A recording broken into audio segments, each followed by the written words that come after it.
அருள் கருணையை நோக்கி தன் மனக்குறைகளையெல்லாம் தீர்க்க வேண்டும் என்று சொல்லி மாதவம் கொண்டது போல் மனதை இறைவனுக்கு அர்ப்பணித்து உள்மனதுக்குள்ளே 1000 கோடி உள் அழுகைகளும் துயர அலைகளும் உந்திக் கொண்டிருந்தாலும் இவைகளையெல்லாம் தீர்ப்பதற்கு ஒரு திறவுகோல் கிடைத்தது என்ற நம்பிக்கையோடு குடியரை வழிகாட்டும் மாளிகைப்பாறை கருப்பசாமி தான் அந்த திறவுகோலாகும் என்ற திறந்த மனதோடு இந்த இடத்தில் வந்து கூடியிருந்து காலங்காலமாய் தன்னுடைய மனதுக்குள் கவலைகளை கல்லாக உறைய வைத்து அதை கலைப்பதற்கு ஒரு வழி கிடைக்க வேண்டுமே என்று எண்ணி ஏங்கியிருக்கும் பொழுது யூடியூப் மூலமாக வழிகாட்டும் கருப்பசாமி என்று ஒரு தெய்வத்தை கண்டோம். கவலை என்னும் கல்லெல்லாம் கரையும் என்று கருணையோடு வணங்கி கொண்டிருக்கும் உலகவாழ் மக்கள் பக்தர்கள் அனைவருக்கும் உங்கள் அனைவருடைய எண்ணங்களும் நிறைவேறி உங்களுடைய உள்மனதிலே ஐயன் கருப்பசாமியினுடைய அருள் சக்தி பெருகி நீங்கள் அனைவரும் இந்த உலகத்தில் நினைத்ததை சாதித்து நல்லதையே நினைத்து புனிதமான வாழ்வை பெற்று எந்நாளும் இன்புற்று வாழ வேண்டும் என்று சொல்லி உங்களுக்காக நான் பிரார்த்தனை செய்து கொள்கிறேன். ஆண்டவரின் திருவருள் எப்பொழுதுமே அடியார்களுக்கு உரியதுதான். அடியார்களை தவிர வேறு யாருக்கும் அந்த அருள் கிடைக்காதா என்ற எண்ணம் தவறானது. திருவாசகத்தில் ஒரு வாசகம் உண்டு, ஓராதார் உள்ளத்துள் ஒளிக்கும் ஒளியானே. நினைக்காதவனுடைய நெஞ்சுக்குள்ள கூட அந்த இறைவன் என்னும் ஒரு சக்தி, சிவன் என்னும் ஆற்றல், ஜீவன் என்னும் வடிவத்திலே உணர்ச்சி என்னும் பெருங்கடலாய் ஊறிக்கொண்டு இருப்பதுதான் சிவமாகும் என்று நினைத்து திருவாசகத்தில் மாணிக்க வாசகர் பாடினார். அதான் ஓராதார் உள்ளத்துள் ஒளிக்கும் ஒளியானே. ஓறுதல் என்றாலே நினைத்தல் என்பது பொருள். அதை மலையாளத்தில் தான் இன்று வரை அந்த வார்த்தையை பயன்படுத்தி வருகிறார்கள். நாம் நினைத்தல் என்று சொல்வதை அவர்கள் ஓர்ந்து பார்த்தல் என்று சொல்வார்கள். அதை தூய தமிழ்தான் என்பதைத்தான் திருவாசகத்தில் ஓராதார் உள்ளத்துள் ஒளிக்கும் ஒளியானே என்று பாடினார்.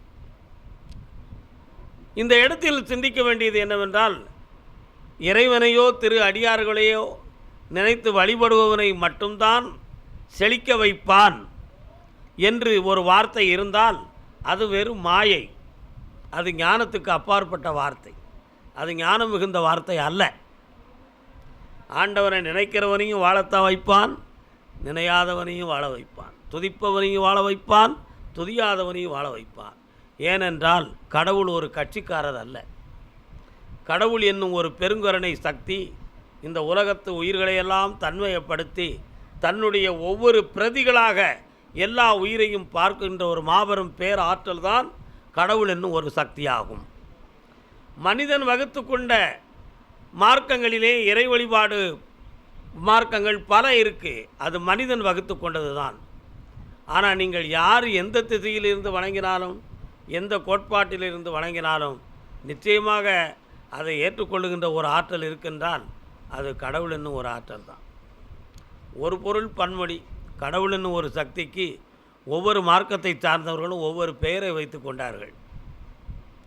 அவ்வளவுதான். அது ஒரு மயக்க நிலை தானே தவிர ஞான நிலைகள் அல்ல. அவர்களெல்லாம் இந்த உலகத்தில் ஒரே கடவுள் என்ற ஒரு உயர்ந்த சிந்தனைக்கு வந்து தெளிவாகிவிட்டார்கள் என்றால் உலகத்தில் பாரபட்சம் இல்லை, பேதமில்லை, பிரிவில்லை, பரந்த நோக்கத்துக்கு ஒரு பொழுதும் பழுதில்லை என்ற ஒரு பக்குவ நிலையை ஞானத்தின் மூலமாக அவர்கள் அடைந்து விடுவார்கள். ஞானம் என்னும் ஒரு பெரிய சக்தியை பற்றி நம்ம பேசுகிற பொழுதெல்லாம் ஞானத்தை அடைந்தவன் புலனடக்கம் அடைந்து விட்டான் என்பது கூட ஒரு வகையான ஆற்றல் தான். புலனடக்கம் அடைந்தவன் உலகில் உலாவ முடியுமா அப்படி என்று ஒரு கேள்வி. ஒருத்தர் இங்கேருந்து எங்கேயெல்லாமோ நடந்து பாத யாத்திரை போய் நான் கடவுளை பார்க்கறதுக்காக பாத யாத்திரை போகிறேன் என்று சொல்லி ஒரு மகன் ஒரு 3 மாதங்கள் வரை தொடர்ந்து நடந்து வந்து அவர் நடந்து வந்த பிறகு என்னெல்லாம் கண்டீர், இறைவனை கண்டீரான்னு கேட்டால் பல அற்புதங்களை பார்த்தேன், பல காட்சிகளை பார்த்தேன். அதில் இந்தந்த இடத்தில் இப்படி ஒரு வியப்பான ஒரு சில செய்திகளையும் காட்சிகளையும் கண்டேன். நடந்து போன லட்சியம் என்ன? ஆண்டவனை காண்பதற்கு. நடந்து போய் காண முடியும் என்ற எண்ணத்தை உமக்கு உருவாக்கியவன் யார்? எண்ணம். இந்த எண்ணம் எதற்காக? அந்த பல தூரங்கள் நடந்து போகும் பொழுதே இறைவனை நினைத்து நினைத்து கடைசியில் உள்ளம் பக்குவப்பட்டு உள்ளத்துக்குள்ளே ஒரு ஒளியாக தோன்றி ஒரு தெளிவு கிடச்சிருது. அங்கே தான் இறைவன். நடந்ததனால் வந்ததா, நினைத்ததால் வந்ததா, மனம் ஒருநிலைப்பட்டதால் வந்ததான்னா அது பக்குவப்பட்டவனுக்கு தெரிஞ்சிடும். ஆனால் அந்த மகனை கேட்கும் பொழுது அவர் அருமையாக கூறினார், நான் தேடிச் சென்றேன், இந்தியாவின் எல்லை வரை சென்றேன், இமயமலையின் அடிவாரத்துக்கும் சென்றேன், கங்கை நதியின் பிறப்பிடத்தையும் கண்டேன், அங்கு தங்கியும் இருந்தேன், நள்ளிரவில் என்ன நடக்கிறது என்பதையும் ஆர்ந்து பார்த்தேன், பார்க்கும் பொழுது இயற்கையிலே பல காட்சிகளை கண்டேன் அப்படின்னார். இதன் மூலமாக நீ அடைந்த பலன் என்ன என்று மீண்டும் மீண்டும் துளாவி கேட்கிற பொழுது அவர் கூறினார், புலன்பொறிகளை கடந்து போகிற பொழுது இறைவனை காண முடியும். புலன்களுக்கும் பொறிகளுக்கும் கட்டுப்பட்டது போல் நீங்கள் என்னிடம் கேள்வி கேட்கிறீர்களே என்று ஒரு கடின வார்த்தையை கூறினார்.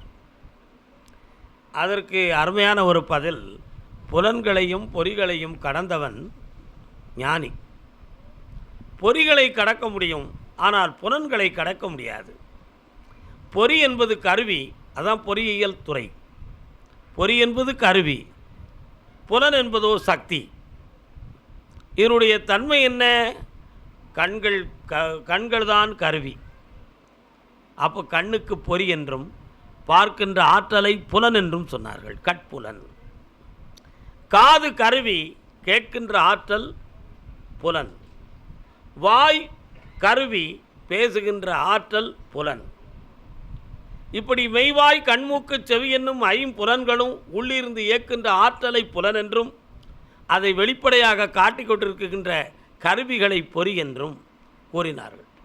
இந்த புலனை அடக்க முடியும் என்று சொன்னால் உலகத்தில் வியாபிக்க முடியுமா?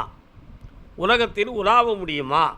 இப்படியெல்லாம் பற்பல கேள்விகள் ஞானத்தை தேடி வரக்கூடிய மக்களுக்கு தோன்றும் உள்ளத்தில். புலனை அடக்கிவிட்டால் ஒன்றுமே தெரியாதே. இது மாயை நிறைந்த மனிதனுடைய வார்த்தை. புலன்பொறிகளுக்கு கட்டுப்பட்டவன்தான் அப்படின்னு ஏளனமாக நீ நினைத்து விட்டால், பொறியும் புலனும் இல்லை என்றால் அஞ்ஞான வாழ்க்கையும் இல்லை, மெய்ஞான வாழ்க்கையும் இல்லை. ஏனென்றால் அந்த புலனை நீ அடக்கிய பிறகுதான் மெய்ஞானம் வருகிறது என்றால் அது இல்லாமல் இந்த உலகத்தில் நீ ஏங்கியிருக்கவும் முடியாது, நீ பிறந்திருக்கவும் முடியாது. அப்போ இந்த புலனை அடக்கிய பிறகு ஒரு ஞானம் கிடைக்கிறது என்றால் அது என்ன? அந்த ஞானத்தின் விளக்கம் என்ன அப்படி என்பதை புரிய வேண்டும். இதுதான் இந்த இடத்துல ரொம்ப இனிமையாகவும் ஆணித்தனமாகவும் நம்ம சிந்திக்க வேண்டிய ஒன்று. புலன் அடங்குகிறதா? இதை ரொம்ப ஆழமாக சிந்திக்க வேண்டும். உள்ளம் பெருங்கோயில், ஊனுடம்பு ஆலயம், வள்ளல் பிரானுக்கு வாய் கோபுரவாசல், தெள்ளத் தெளிந்தோர்க்கு சீவன் சிவலிங்கம், கள்ள புலனைந்தும் காணாமணி விளக்கு. இந்த வார்த்தையை அறிந்து பார்த்தா விவரம் தெரியும். முதல்ல உள்ளத்தை சொல்லிட்டார் வெளிப்படையாக. உள்ளம் கோயில், சரி, கரெக்ட். உள்ளம் பெருங்கோயில், உள்ளத்துக்குள்ள கோயிலாக கடவுளை வச்சுட்டோம், கருவறை மூலஸ்தானம். அப்போ சுற்றி வருகின்ற வளம் இந்த உடம்பு. உள்ளம் பெருங்கோயில் ஊனுடம்பாலயம், எலும்பும் தசையும் பழுத்த தோலும் கொளுத்த நரம்பு இழுத்து கட்டிய சரீரம் ஒரு ஆலயம். ஊனுடம்பாலயம், வள்ளல் பிரானுக்கு வாய் கோபுரவாசல். இங்கேருந்து தூரமாக ஃப்ளைட்டில் போய்கிட்டு இருக்கும் பொழுது கூட மதுரை வந்தாச்சான்னு ஒரு அடையாளம் இருக்குன்னா அது கோபுரத்தை வச்சு தான் கண்டுபிடிப்போம். அப்படி தானே? ஸ்ரீரங்கம் வந்தாச்சா எம்பெருமான் நாராயணனுடைய கோபுரத்தை வச்சு கண்டுபிடிப்போம். இங்கேருந்து தென்காசிக்கு போகும்பொழுது இளஞ்சியை தாண்டுற உடனே பஸ்ஸில் போனோம்னா தென்காசி விஸ்வநாத சுவாமியுடைய கோபுரத்தை பார்த்து தென்காசி நான் தெரியுது பாருன்னு கேட்குறோம். எப்படி? இந்த கோபுரம் எல்லாம் இந்த ஊர் என்று தன்னை அடையாளப்படுத்தியது, இந்த ஸ்தலம் என்று அடையாளப்படுத்தியது. இது சிவன் கோயில் கோபுரம், இது முருகன் கோயில் கோபுரம், இது எம்பெருமான் நாராயணன் கோபுரம். இப்படி ஒவ்வொரு கோபுரமும் கருவறையில் இருக்கின்ற இறைவனை அறிமுகப்படுத்துகின்ற காட்சி பீடமாக இந்த கோபுரங்கள் அமைந்தது போல உன் உள்ளத்தின் தெளிவையும் ஞானத்தையும் வெளிப்படுத்துகின்ற கோபுரம் எதுவென்றால் உன்னுடைய வார்த்தை என்னும் வாய் சர்க்கம்தான். அதான் வள்ளல் பிரானுக்கு வாய் கோபுர வாசல், நீ பேசுகிற வார்த்தையை வச்சே நீ அடைந்த ஞானத்தை புரிஞ்சுக்கலாம். நீ பேசுகிற வார்த்தையை வச்சே உன் உள்ள தூய்மையை புரிஞ்சுக்கலாம். நீ பேசுகிற வார்த்தையை வச்சே உன்னுடைய பக்குவத்தை தெரிஞ்சுக்கலாம். அதனால தான் வள்ளல் பிரானுக்கு வாய் கோபுர வாசல்னு சொல்லிட்டு நம்மளை விளக்குகிறார். இங்கே வள்ளல் பிரானுக்கு வாய் கோபுர வாசல், இதை தெள்ள தெளிந்தவர்க்கு சீவன் சிவலிங்கம். இதை நல்ல தெளிவாக உணர்ந்து பார்த்தோம்னா முதல்ல உள்ளத்தை சுத்தப்படுத்திட்டான், அடுத்து உடலை சுத்தப்படுத்துகிறான், அடுத்து வாக்கு நாணயத்தை சுத்தப்படுத்துகிறான். இந்த மூணையும் சுத்தப்படுத்தி முடிஞ்சோன்னா உள்ள அடங்கும் பொழுது சீவன் தான் சிவலிங்கம். நம்முடைய உயிரையே இறைவனாக நம்ம மெய்ப்பிக்கக்கூடிய ஒரு பெரும் பக்குவம் நமக்கு என்ன செய்து கிடைக்கிறது. சீவன் சிவலிங்கம். அந்த சீவனை சிவலிங்கம் என்று நீ புரிந்து கொள்வதற்கு இடைஞ்சலாக இருப்பது எது என்றால், கள்ளப்புலனைந்தும் காணா மணி விளக்கு. இந்த புலன்களை முதல்ல உள்ளத்தை தெளிவாக சொல்லிட்டாரு. வள்ளல் பிரானுக்கு வாய் கோபுர வாசல் சொல்லி வாயை நல்லா சொல்லிட்டாரு. ஊனுடம்ப ஆலயம்னு சொல்லிட்டாரு. எல்லாத்தையும் சொல்லி முடிச்சு இந்த புலன்களை போய் கள்ளப்புலன்னு சொல்லிட்டாரு. அது ஒரு கள்ளத்தனமான ஒரு செயலை செய்யக்கூடிய புலன்களப்பா இது அப்படின்ட்டார்.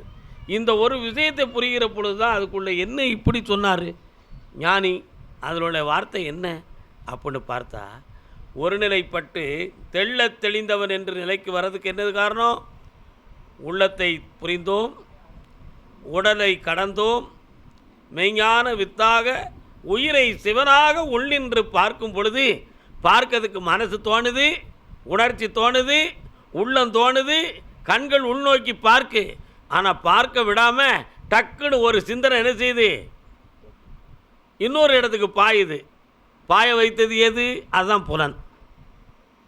அதுதான் புலன். ஒன்றை நினைக்கின்ற பொழுது மற்றொன்றுக்காக நம் மனதை திருப்புகின்ற ஒரு ஆற்றல் இருக்கிறது. அது புலனுடைய சக்தி. இந்த பக்கத்தில் நம்மளை வரவிடாது. இந்த உயிரை சிவன் என்று நினைக்க பக்கத்தில் நம்மளை வரவிடாமல் நம்ம மனத்தை அப்படி டக்குன்னு தூக்கி வெளியேறியும். இந்த கோயிலுக்குள்ளே இருந்துக்கிட்டு கருப்பசாமி நீ தான் என் உயிர் அப்படின்னு நினைக்கும்போது டக்குன்னு என்ன செய்யும், வீட்டில் வயலுக்கு தண்ணி அடைக்கலையே அப்படின்னு உடனே அங்கே கொண்டு வந்துவிடும். இன்றைக்கி இந்த விஷயத்துக்காக நம்ம வந்திருக்கிறோம். ஆண்டவரே இது சரியாக இருக்கணும். அங்கேருந்து கடன் வாங்கிட்டு வந்தோம், அதை நம்ம பார்க்கணுமே. இங்கே உள்ள ஆண்டவனை நினைக்கும், ஆனால் கடன் வாங்கிட்டு வந்ததை பிடிச்சிக்கிட்டு இந்த புலன் நிறுத்திய நம்மளை உணர்த்தும். புரியுதா அவங்களுக்கு? பகவானே நீ தான் எனக்கு எல்லாம் சரணாகதி. நாளைக்கு பேங்கிலிருந்து நோட்டீஸ் வந்துடும், அதை எப்படி பார்க்குறதுன்னு எனக்கு தெரியலையேப்பா. அப்போ சரணாகதின்னு நினைத்தது நெஞ்சம், ஆனால் உள்ளே தடுத்தது என்னது? புலன். அதனால தான் இந்த புலன் நினைச்சுமா நம்மளை இறை மார்க்கத்துக்கு கொண்டு போவதுக்கு காரணமாகவும் இருக்குது. அது காரணமானதுன்னு நினச்சிக்கிட்டு நம்ம உள்ளின்று நினைக்கும் பொழுது டக்குன்னு நம்மளை கள்ளத்தனமாக வேறு இடத்துல நம்ம மனத்தை என்ன செய்யுது, அலப்பாய விட்டுரும். அதனால தான் அந்த புலனை அவர் கள்ளப்புலன் ஐந்தும், இந்த ஐம்புலன்களையும் என்ன சொன்னார், கள்ளப்புலன்கள்னு சொல்லிட்டார். அப்படி சொல்லுகிற பொழுது அதுக்கு அடுத்தும் அதை அவர் சும்மா விடலை, ரொம்ப தெளிவாக சொன்னார்.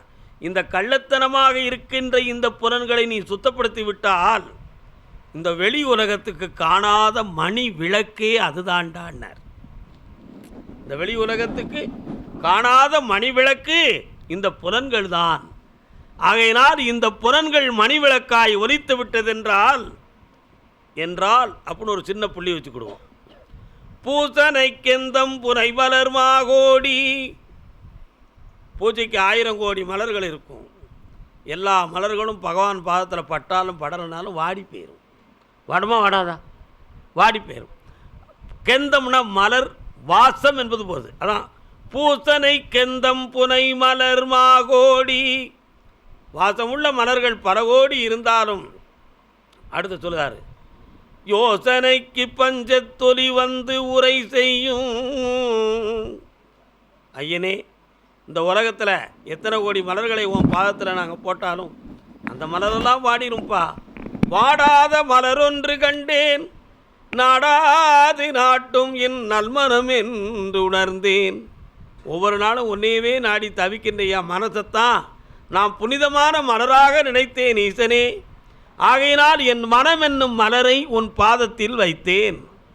அடுத்து சொல்றார், மனதென்னும் மலரை உன் பாதத்தில் வைத்த பின்பு என் யோசனைக்கு பஞ்சத்து ஒலி உரை செய்யும். நான் உன்னை யோசிக்கிற பொழுதெல்லாம், உன் அருள் வேண்டும் என்று யாசிக்கிற பொழுதெல்லாம் உன் திருநாமத்தை நான் வாசிக்கிற பொழுதெல்லாம், உன் அருள் சக்தியை நான் நேசிக்கிற பொழுதெல்லாம் இந்த பஞ்சத்து ஒலி வந்து உரை செய்யும். எந்த பஞ்சத்து ஒலி? ஐம்புலன்களுக்கும் 5 வகையான ஒளி இருக்கிறது, 5 வகையான சப்தம் இருக்கிறது. புரியுதா? இந்த சப்தநாதங்களெல்லாம் ஒருங்கிணைந்து உள்ளுக்கு ஓம் என்னும் ஓங்கார சக்தியாக ஒலித்து கொண்டிருக்கும். அதான் யோசனைக்கு பஞ்சத்து ஒலி வந்து உரை செய்யும். அது உரை செய்கின்ற பொழுது வாசமிலா மணி மந்திரம். வாசம்னா என்னது? பேச்சு. உள்ளுக்கு இறை சக்தி பேசும் பொழுது வெளிவாய் என்ன செய்யாது? பேசாது, மௌனமாக இருந்துவிடும்.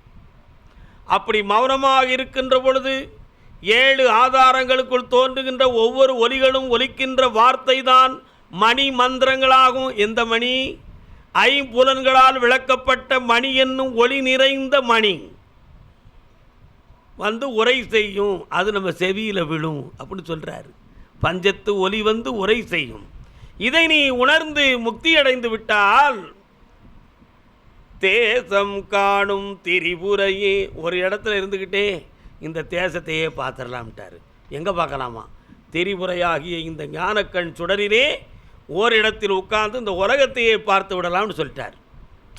இதை இப்படி இந்த விஷயத்துக்கு முதல்ல உள்ள பாட்டு வருது. பஞ்சத்து ஒலி வந்து உரை செய்யும் அப்படின்னு சொல்லுதான். இந்த வார்த்தையை நீங்கள் முதல்ல உள்ள பாட்டில் கொண்டு போய் சேருங்க.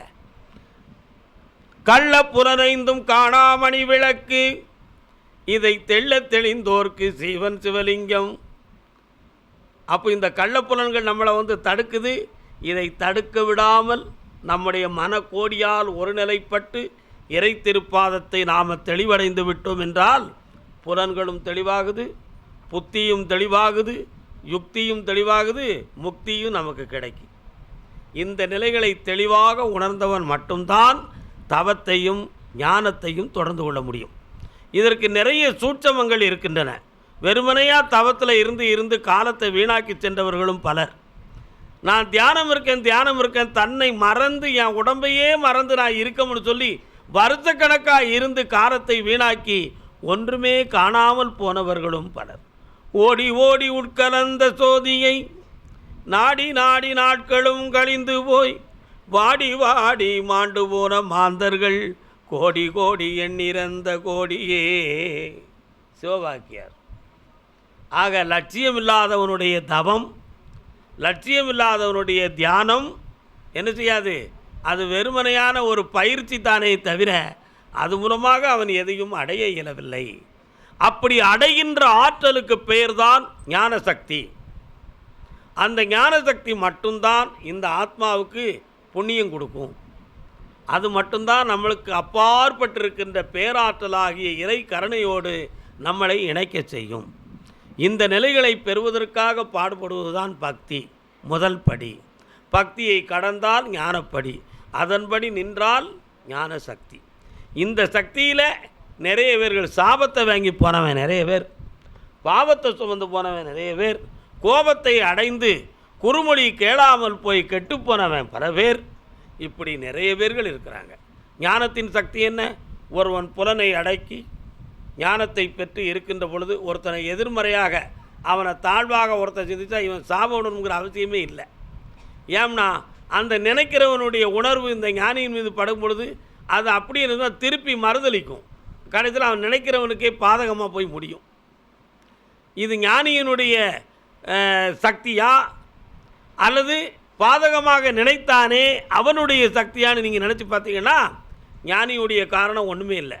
ஞானி தன் புலன்களை அடைத்திருக்கும் பொழுது இன்னொருத்தன் அவனை ஒரு எதிர்மறையாக சிந்திச்சாம்னா சிந்திக்கிற அந்த ஆற்றலோ அந்த கெட்ட எண்ணமோ இவன் உடம்பை வந்து தொடாது, இந்த ஆத்மாவை வந்து அது தொட்டுக்கிடாது. ஆனால் தொட முடியாமல் போனோடனே சுவரில் எரிந்த பந்து திரும்பி தன்னை வந்து அடைவது போல அந்த கெட்டெண்ணத்தோடு நினைத்தவனையே அது மீண்டும் போய் அடையும் பொழுது அவன் தண்டனை பெறுகிறான். இதுக்கு ஞானி ஒரு காரணம் இல்லை, அந்த பாதகம் செய்தனுடைய எண்ணங்கள் தான் காரணம். இதைத்தான் பெரியவர்கள் சொல்வார்கள், புலனடக்கம் உடையவரை மௌனமாக கூட பேசாதே. மனதுக்குள்ளே கூட நீ அவங்கள ஏசிராத, மனதுக்குள்ளே கூட நீ அவங்கள நொந்துக்கிடாத. அவங்கள்ட்ட சரணாகதியாகி தத்துவ சத்திய மார்க்கத்தில் இருந்து கொண்டாலே போதும். அவங்க எண்ணங்களுக்கு படுதலாமல் நடந்து கொண்டாலே போதும், அவங்களுடைய அன்பு அரவணைப்பு மிகுந்த வார்த்தைகளை நீ பெற்றாலே போதும், அதுவே உன் வாழ்வுக்கு புனிதமாக மாறும் என்று பெரியோர்கள் நமக்கு கட்டளையிட்டார்கள். அந்த கட்டளையின் தத்துவத்தில்தான் நமது திருக்கோயிலை ஞான மார்க்கத்திலும் சத்திய திருமார்க்கத்திலும் உள்ள தூய்மையோடும் மன தூய்மையோடும் ஞான சக்தியை பயன்படுத்தி இந்த இடத்தில் நாம் வாக்குகளை கொடுத்து மக்களை வாழ வைத்து கொண்டு இருக்கிறோம். கிரியாசக்தி ஞானசக்தி என்னும் 2 வகையான சக்தியை தான் நாம் அடைந்து மக்களுக்கு நற்பலன்களை கொடுக்க இந்த உலகத்தில் காட்சியளித்து கொண்டு இருக்கிறோம். உங்கள் உள்ள தூய்மை எனது கோயில், உங்களுடைய வெள்ளை மனம் நான் திகழும் வீடு. ஆகையினால் மாசில்லாத மனமே ஈசன் கோயில். எல்லோருடைய நெஞ்சிலும் நிறைந்திருப்பவன் இறைவனாவான், அதுக்கு வழிகாட்டுபவன் குருவும் ஆவான். ஆகையினால் உள்ளத்தை தூய்மையாக்குவோம், கள்ளவிலாத நட்புலன்களை பெறுவோம், மாசில்லாத மனதுக்குள் ஈசனை குடியேற்றியது போல் உள்ளத்தில் வாழ்வோம். வாழ்க. வணக்கம்.